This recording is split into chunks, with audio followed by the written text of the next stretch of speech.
سلامونه او نیکی هیلې ګرانو زده کوونکو، هیله ده چې ټول جوړ روغ صحتمند او سرحاله اوسئ. بیا هم زه ستاسو ښوونکې مرضیه غفوري د نوي لوست تاسو سره یم. زموږ لوست دی دویم، عنوان مو دی پوهنه او جلسه یا برخه مو هم ده شپږم. ټولګی هم شپږم دی، مضمون پښتو.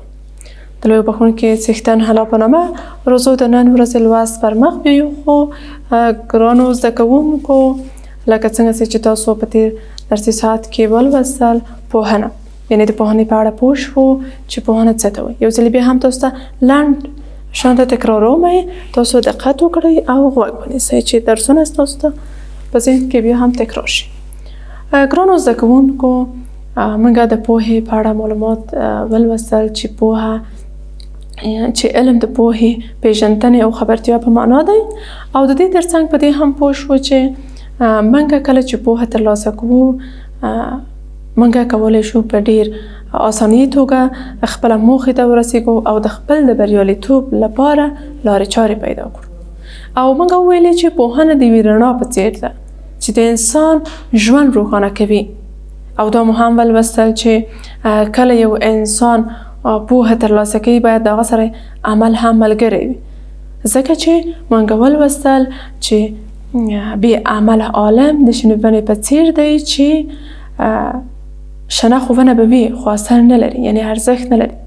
کله چې تاسو وګورئ یوه ونه شنه شي او هغه میوه ولري، حاصل ورکړي، نو عمل هم همدغسې د یوې ونې ده چې میوه ارزښت لري او ارزښت ورته ورکوي، نو د انسان پوهنه یا پوهې ته هم د هغه عمل ارزښت ورکوي. او موږ دا مو هم ولوستل چې الله جل جلاله په خپله د پوه او ناپوه انسان ترمنځ وایي چې هیڅ کله پوه او ناپوه انسان سره برابر نه دي. او دا مو هم ولوستل چې خپله دغه پوهه د یوې رڼا په څیر ده، او ناپوهي مو هم د تیارې سره تشبیه کړه. یعنې څنګه چې انسان په تیارې کې ویره لري او هیڅ شی لیدلی نشي، ناپوه انسان هم همداسې دی. یو څوک چې علم او پوهه ولري، نو هغه ته په هر حالت، په هر وخت کې هغه کار کولی شي، خپل فعالیت پر مخ بیولی شي. خو خدای مه کړه که یو انسان پوهه علم ونه لري، نو هغه ته په اسانۍ توګه کار څه پیدا کیږي هم نه، او که پیدا هم شي هغه د ذلت خواري سره به مل وي. نو تل به هغه داسې کارونه کوي چې هغه به ټول شاقه کارونه وي، او هغه خپل د کار لپاره د هر لاره به هم پیدا کولی نشي په اسانۍ ډول. دلته تاسو انځور کې وګورئ چې په انځور کې څه دي. موږ وویلې چې الله جل جلاله یا څښتن ته الله جل جلاله ویلي دي، آیا هغه کسان چې پوهیږي له هغو کسانو سره چې نه پوهیږي برابر دي؟ موږ وویلې چې نه، هیڅکله هم نه. نو موږ کولی شو دغه خپله پوهه د کتابونو د مطالعې سره، د خپله ښوونکو د خبرو په اورېدو سره، ځکه چې زموږ میندې پلارونه ښوونکي تل داسې لارښوونه کوي چې زموږ په ښه وي. او کله چې موږ د ښوونکی منظمه مهالویش راکوي، نو موږ باید هغه ته پام وکړو او هغه پر مخ بوځو، تر څو چې موږ په ډیر کم وخت کې ډیر کتابونه مطالعه کړو، خپله پوهه زیاته کړو. او دلته وګورئ لیکل شوي دي، وایي په پیسو سره کتاب اخیستلی شئ، خو علم او پوهه نشئ اخیستلی. ګورئ ګلاليو ماشومانو، څومره ښایسته یې ویلي دي چې انسان د کتاب اخیستی شي په پیسو سره، خو پوهه نشي اخیستی. یعنې دا په دې منظور چې تاسو ګلالۍ ماشومان کولی شئ همدا اوس چې تنکي ځوانان یې خپله پوهه پر مخ بوځئ، تاسو هڅه وکړئ چې د مختلفو لارو څخه د مختلفو کتابونو د مطالعې له لارې خپله پوهه لوړ کړئ، ځکه چې دغه د ژوندانه زرینې پاڼې چې ستاسو د ژوندانه اوس اړول کېږي، او یا هم دغه قیمتي وختونه چې ستاسو دي، دا بیا نه تکراریږي. نو تاسو د دغه وختو څخه ګټه پورته کړئ، کتاب مطالعه کړئ، ځان پوه کړئ، د خپل علمیت لوړ کړئ، تر څو چې ستاسو استدلال، ستاسو پوهه، ستاسو فهم ډیر شي او د دې ترڅنګ خپل عمل هم دغه سره ملګری کړئ. زه مطمئنه یم چې تاسو ګلالۍ زده کوونکي تل داسې کړه وړه لرئ چې همیش د ټولنې، خپله کورنۍ او خپلو ښوونکو د تشویق سره مخامخ کیږي او تاسو تشویقوي او تاسو واقعا هم تشویق وړ یئ. نو تاسو هڅه وکړئ د راتلونکي کې هم تاسو همدغسې بریالیتوب سره مل اوسئ او بریالیتوب ته ورسیږئ. نو د یوازینۍ لاره یې دا ده چې تاسو باید پوهه ترلاسه کړئ. یعنی ممکن راتلونکي کې تاسو په پیسې ډېرې زیاتې وي، خو تاسو کتابونه به اخیستی وشئ، خو هغه موقع ستاسو نه به لاړ وي او پوهه ته به ځان رسولی نه شئ. نو ځکه زه وایم سمه ده دا خو چې د ژوند په هر پړاو کې موږ کولی شو پوهه ترلاسه کړو، علم ترلاسه کړو، خو هر شی ځان ته یو موقع لري چې په هغه موقع کې هغه کار ښه ترسره کیږي. لکه دغه اوس تاسو چې تنکي ځوانان یاستئ، ستاسو مغزه ډېر خلاص دي، تاسو کولی شئ پوهه هم ترلاسه کړئ او ډېر کتابونه مطالعه کړئ. ما تاسو ته وویل چې لکه څنګه چې ستاسو جسم میوه، خواړه او یا نور شیانو ته اړتیا لري، ستاسو مغزه هم د کتابونو مطالعې ته اړتیا لري او همدغسې د کتابونو د مطالعې سره ستاسو مغزه وده کوي. نو که تاسو غواړئ چې ستاسو مغزه وده وکړي، نور هم ستاسو ژوند بریالی شي، نو تاسو هڅه وکړئ چې کتابونه مطالعه کړئ. که هیڅ نه وي تاسو کولی شئ کله د دې نه مخکې چې تاسو شپې ویده شئ دا مو عادت وي چې یو کتاب له ځان سره واخلئ، هغه مطالعه کړئ. د کتاب مطالعه د انسان مغزه ډېر آرامه کوي، انسان راحته کوي. بیا تاسو کولی شئ په ډېر راحتي ویده شئ. نو که چیرې تاسو یوه اونۍ دغه کار تمرین کړئ له ځان سره، نو مطمئنه یم چې تاسو په راتلونکي کې به دغه ستاسو عادت شي. که چیرې کتاب نه وي نو تاسو به خوب رانشي، نو دا خو تر ټولو ښه عادت دی. نو هر انسان هڅه کوي چې ښه عادت له ځان سره ولري او ښه عادتونه په ژوند کې ځان ته عادت کړي. ګلالیو زده کوونکو راځو د دې لوست لغتونو ته. تاسو ګورئ د دې لوست لغتونه چې کوم دي دلته وګورئ. لومړی لغت څه دی؟ بریالیتوبونه. بریالیتوبونه څه معنی؟ کامیابي. بریالیتوبونه کامیابي.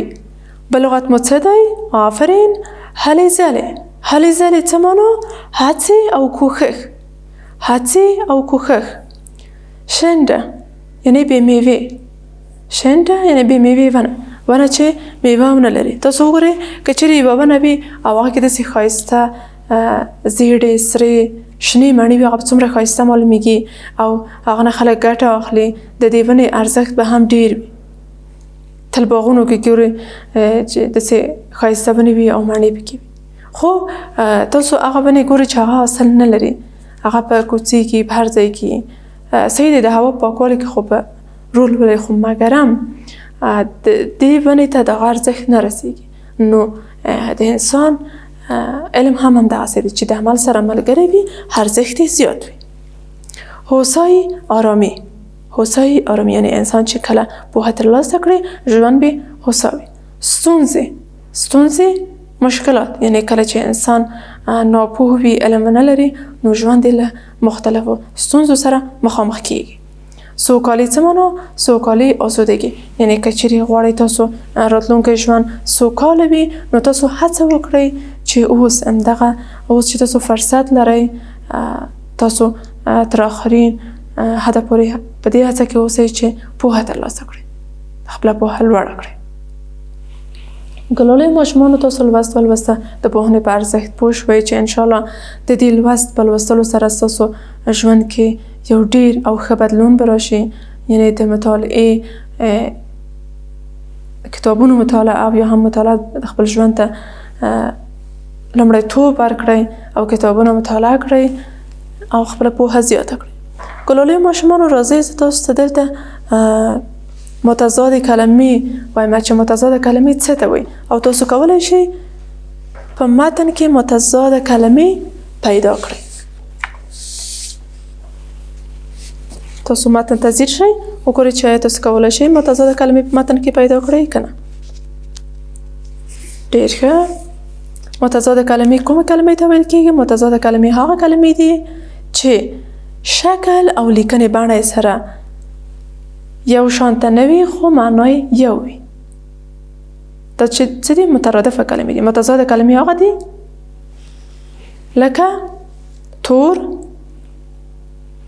سپین. مترادف کلمې هغه دي چې شکل یعنی لیکنې بڼه یې سره یو نه وي خو معنا او مفهوم ترې یو واخیستل شي. لکه هلې ځلې، هڅې او کوښښ. دا څه دي؟ دا مترادفې کلمې دي. هوسای، آرامي، یعنی د دواړو څخه یو مفهوم اخیستل کیږي خو د دې لیکنې بڼه له دې سره فرق کوي. راځو خیر متضاد څه ته وایي؟ متضاد هغه دي چې د یو بل ضد معنا ولري. لکه پوهه او ناپوهي. پوهه او ناپوهي څه دي؟ دوه متضاده کلمې دي، یعنی د معنا یا مفهوم یو د بل ضد دی. زه تاسو ته لیکم د پوهې متضاده کلمه څه شی دي؟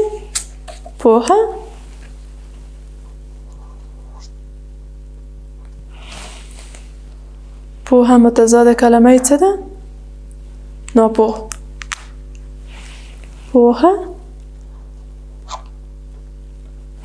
ګلالۍ ماشومانو زه به بل مارکر واخلم تر څو چې تاسو ته رنګ یې لږ څه واضح ښکاره شي. دلته په انځور کې تاسو وګورئ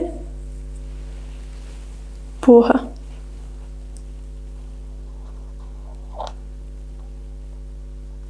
پوهه دریم توری به څه وي؟ آفرین. هی پوهه. د دې کلمې متضاده کلمه څه ده؟ ناپوهي. ناپوهي.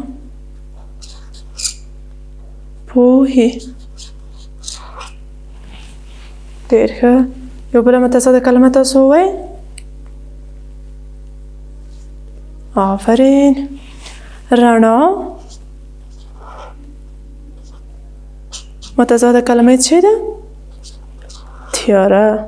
آفرین. دا مې له دې لپاره تاسو ته وویل ګرانو زده کوونکو ځکه چې زموږ په لوست کې دغسې متضادې کلمې راغلې وي. کوم وي؟ پوهه او ناپوهي، رڼا او تیاره. دا متضاده کلمې وي. ما تاسو ته مترادفې کلمې هم زده کړې. ګلالۍ ماشومانو دا زموږ د نن ورځې لوست ستاسو کورنی کار دا دی چې دغه کلمې یا لغاتونه چې دي تاسو په خپلو کتابچو کې کار وکړئ او جملې ورته جوړې کړئ. تر بیا چې ستاسو درانه چوپړ ته حاضرېږم تاسو پاک او لوی خدای ته سپارم. الله مو مل شه. خدای پامان.